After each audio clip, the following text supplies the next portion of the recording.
Ці законнае накіраванне дрэнна працуючых работнікаў на вайсковыя зборы?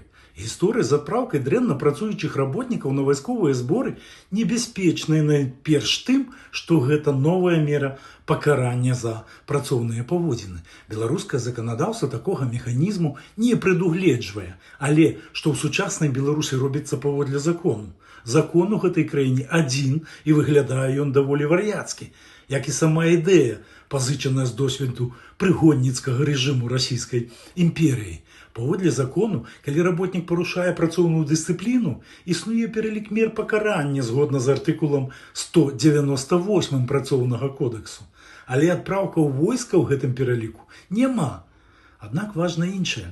Сёння кіраўнік прадпрыемства можа па сваім меркаванні вырашыць, што канкрэтнаму работніку пара паслужыць. І ён жа вырашае, хто дрэнна працуе, а хто добра. Само гэта паняцце юрыдычна не акрэслена і адкрывае велізарныя магчымасці для свавольства. Мы бачым, як пасля публічнага даручэння мясцовыя чыноўнікі пачынаюць шукаць спосабы яго выканаць, хоць адпаведнага правовага механізму ў заканадаўстве няма.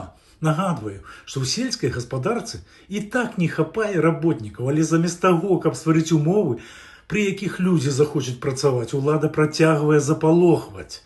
Калі сёння работніка можна адправіць у войска за тое, што ён нібыта дрэнна працуе, заўтра застаецца толькі спытаць, якое яшчэ пакаранне беларускія памешчыкі прыдумаюць для сваіх прыгонных.